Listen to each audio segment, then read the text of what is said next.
I'm going to give you the top 10 foods for your worms. And here at Harley's Worms, we take care of a very large amount of worms, and so we kind of know what they like to eat. And number one is probably going to be watermelon, as watermelons are quick to decompose, very moist, and the worms love the moisture. And the soft texture makes it easy for the worms to get in there and eat it and wiggle around in the pumpkin and have a good time. And here we are with number two. It's going to be avocados. And avocados, they love it because they're nutrient rich and provide essential nutrition for the worms. And also, the worms like to get up underneath that shell and worm ball and just kind of hang out underneath that little dome without the sunlight hitting them.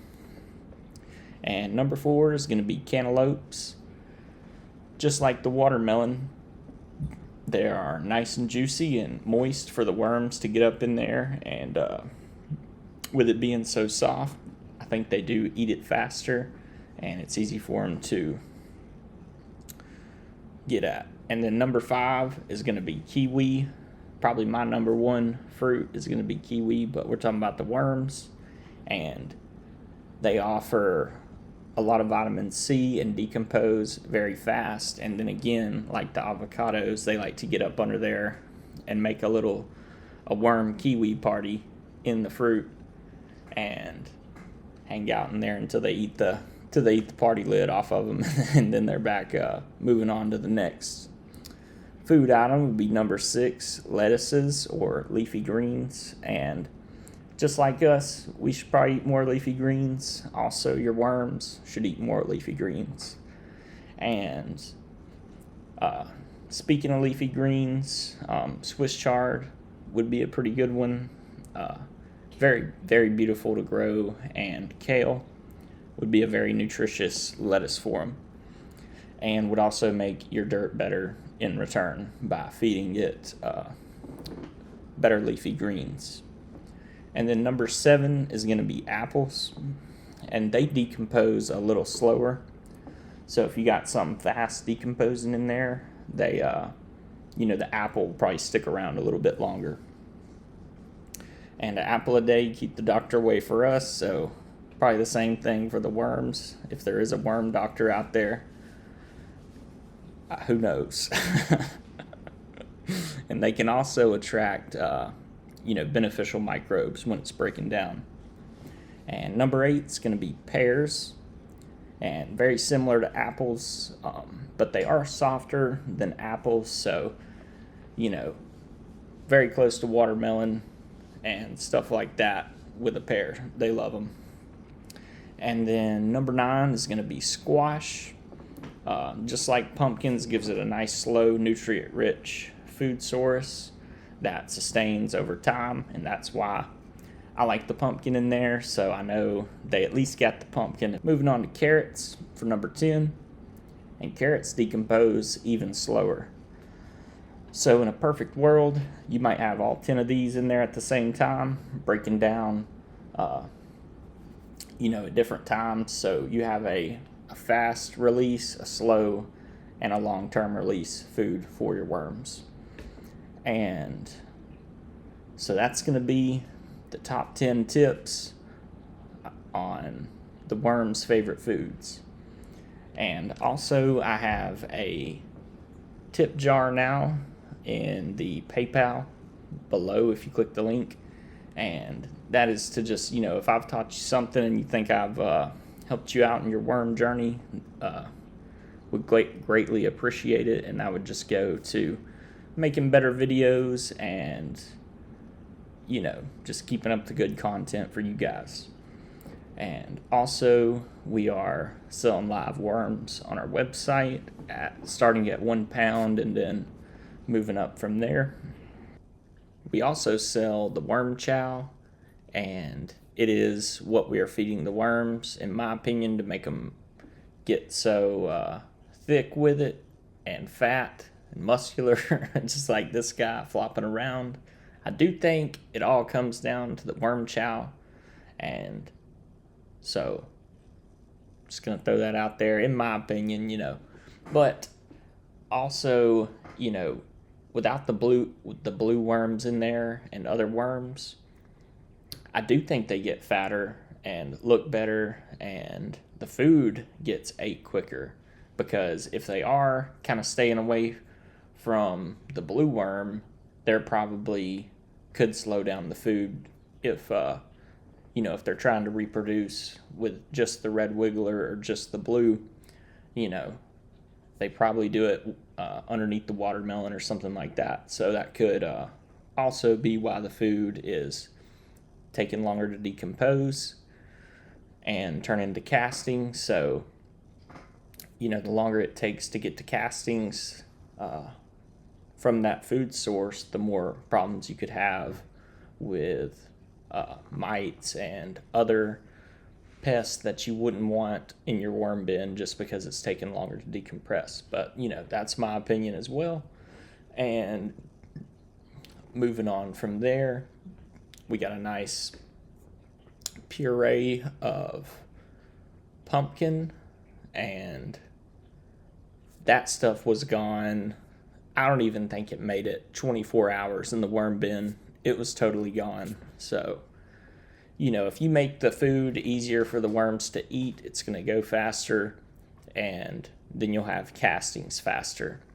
So, again, whatever goes into the bin kind of depends on how long you get to castings. So, if you're feeding just worm chow only, that could run into problems too, just because, like we said, they like a balanced diet, and you can't really just put one thing in there and expect to have great castings.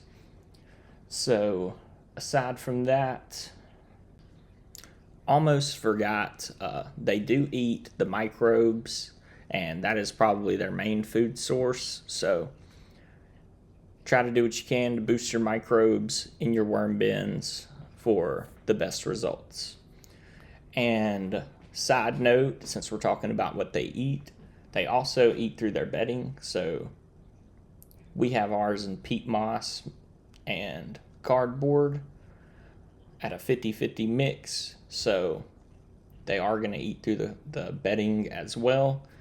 And then if all that fails and there's no food, they will resort to eating their castings. So they are a very sturdy creature, and hard to mess up doing something with worms, unless you drown them, really, or if you let them get too cold, they might not make it. So, but if you go back and do the things that I told you in my other videos, you should be doing just fine and have alive worms. And the only way you can really mess up with worms is if you just dump them into the garden. And not saying it's a waste to dump them in the garden. It probably does good things, just because even if you think that your worms are